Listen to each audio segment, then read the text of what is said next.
Hello murid-murid sekalian. Hello. Hello, hello. Oke. Pembelajaran kali ini adalah berkaitan tentang flip classroom. Maksud flip classroom itu adalah cikgu akan bagi satu video yang ini, dan kamu akan tonton dahulu. Tonton berulang-ulang sampai faham. Oke? Tajuk pembelajaran kita adalah yang ini. Tonton sampai faham. Kita akan sambung dalam kelas nanti. Check it out. Oke. Ini adalah muka depan, muka tajuk bagi topik ubahan langsung. Kita fahami dahulu apakah maksud ubahan langsung. Kita lihat pada gambar. Ini adalah seorang tukang masak. Apa tukang masak ini buat? Dia sedang menyusun bahan untuk memasak makan. Oke. Mari kita baca petikan dia. Seorang tukang masak perlu menentukan bahan yang digunakan mengikut bilangan hidangan. Jika bahan yang digunakan itu bertambah, maka bilangan hidangan pun akan bertambah. Sebaliknya, jika bahan yang digunakan itu berkurang, maka bilangan hidangan pun turut berkurang. Di sini kita boleh nampak ada dia punya pemboleh ubah. Coba kenal pasti apakah pemboleh ubah tersebut. Apakah pemboleh ubah yang ada di dalam di sini. Di dalam petikan yang baru sahaja cikgu baca. Sudah dapat? Kalau sudah, maka pemboleh ubah, jika Anda pilih pemboleh ubah yang pertama adalah bahan dan pemboleh kedua adalah bilangan hidangan, maka Anda adalah betul. Okey, dua ini adalah pemboleh ubah. Benda ataupun sesuatu perkara yang boleh berubah dia punya kuantiti.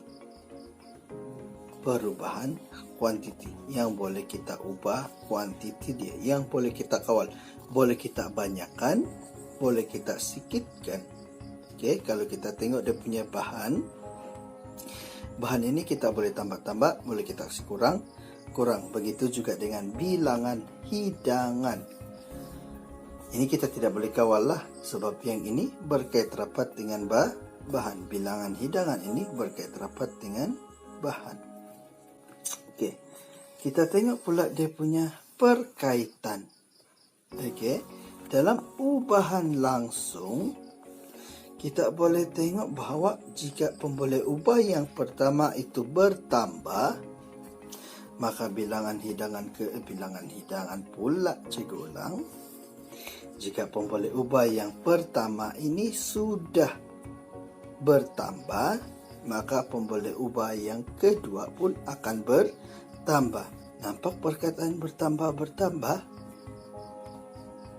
Dan juga kalau sebaliknya, kalau pemboleh ubah yang pertama berkurang, maka pemboleh ubah yang kedua juga akan berkurang. Seolah-olah kita boleh nampak bahawa dia punya perkaitan di sini adalah kalau pemboleh ubah pertama bertambah, maka pemboleh ubah yang kedua pun akan bertambah. Kan?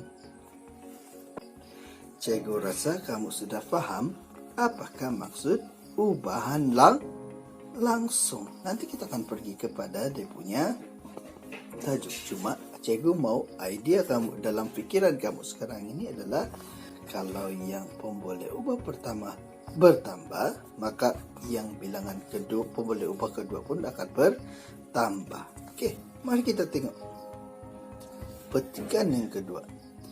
Petikan yang kedua adalah dalam kehidupan seharian, kita sering berdepan dengan situasi yang melibatkan hubungan pengkuantiti perubahan kuantiti. Hubungan perubahan kuantiti. Contohnya, jarak perjalanan dengan tambang teksi, jumlah faedah yang diperoleh mengikut tempoh dan dengan kadar faedah tertentu. Okey. Dalam kehidupan seharian kita ada banyak lagi sebenarnya. Okey. Contohnya kalau kita pulas tu motor dengan laju-laju, bukan laju-laju, dengan kuat, sudah tentu motor kita akan lebih laju. Kalau bukan laju, mesti kuat dia punya bunyi, kan? Dan yang kedua pula, coba kita pasang kipas, pasang aircon, pasang elektrik. Macam mana kita punya bil? Adakah dia menurun atau dia akan meningkat? Okey. Dan satu lagi berkaitan dengan kesihatan. Kalau kuat makan, macam mana dengan berat badan kita? Adakah akan menurun? Tidak kan? Okey, jadi sekarang ini cikgu rasa kamu sudah boleh nampak, boleh faham bagaimana maksud ubahan langsung tersebut. Kalau pemboleh ubah pertama bertambah, maka pemboleh ubah yang kedua pun akan bertambah. Sebagai kerja dari rumah, bukan kerja di rumah, tapi kerja dari rumah, cikgu mau kamu buat mobilisasi minda 1. Kerja di rumah, okey. Sebelum kamu menonton video ini, tolong buat mobilisasi minda 1, tujuan langkah, dan tolong buat sedia dia punya jadual. Ini kerana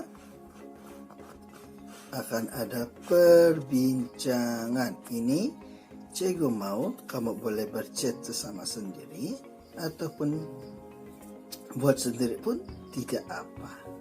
Yang penting kamu boleh memberitahu cikgu apakah hubungan ringgit Malaysia dengan baht, yen ataupun baht Thailand ataupun yen Jepun.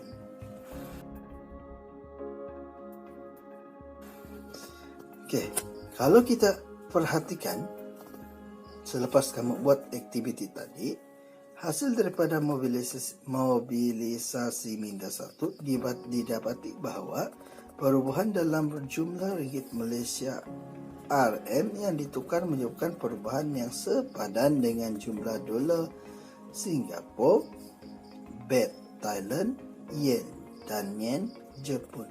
Nilai RM ringgit Malaysia bertambah apabila nilai Singapura dolar, baht dan juga yen bertambah, dan nilai ringgit Malaysia berkurang apabila nilai Singapura dolar dan juga baht Thailand dan juga yen Jepun berkurang. Okey. Hubungan ini dinamakan sebagai ubahan langsung. Secara umumnya, ubahan langsung menerangkan perkaitan antara dua pemboleh ubah dengan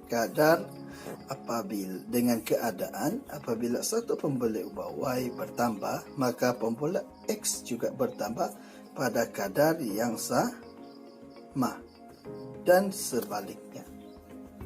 Hubungan ini juga ditulis sebagai Y berubah secara langsung dengan X. Dalam video tadi, kita sudah belajar tentang apa maksud ubahan langsung. Kali ini, kita coba fahami pula apa dia punya hubungan.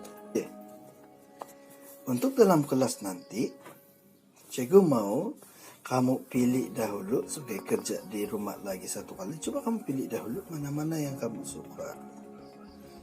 Okey, di mana yang berminat hati kamu, tolong pilih salah satu kadar ini, dan juga dengan melayari internet, tolong dapatkan maklumat yang kamu pilih tadi itu dan lengkapkan jadwal ini. Oke, apabila sudah siap jadwal kamu,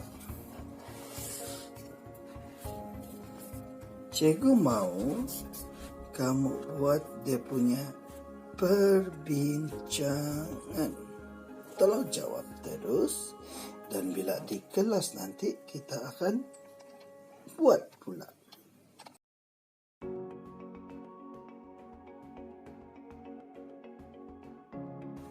Sepatutnya hasil daripada mobilisasi minda 2 didapati bahawa suatu ubahan langsung itu nilai Y dan nilai Y per X ialah pemalar. Graf Y melawan X ialah satu garis lurus yang melalui asalan. Pemboleh ubah Y berubah secara langsung dengan pemboleh ubah X. Bentuk graf yang kamu akan dapat nanti adalah seperti ini. Dalam ubahan langsung, kuantiti Y dikatakan berubah secara langsung dengan X jika dan hanya jika Y per X ialah satu pemalar. Dikenali sebagai pemalar kadaran K.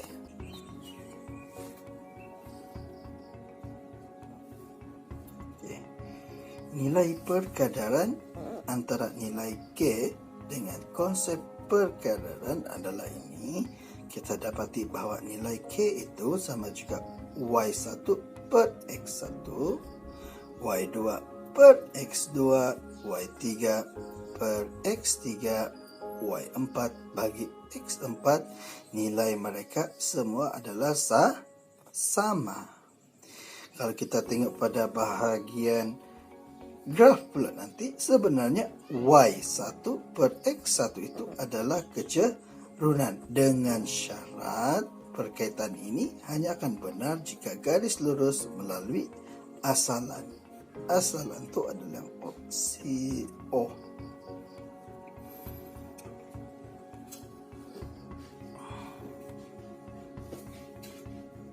Apabila Y berubah secara langsung dengan X, maka hubungan ini ditulis sebagai Y berubah secara langsung dengan X. Daripada hubungan ini, nilai pemalar perkadaran K dapat ditentukan, yaitu K sama dengan Y per X. Bagi satu ubahan langsung, Y berubah secara langsung dengan Bagi suatu ubahan langsung, Y berubah secara langsung dengan X. Boleh ditulis sebagai Y berubah secara langsung dengan X. Tolong ingat bahawa kalau ada tanda ini kita panggil sebagai hubungan ubahan.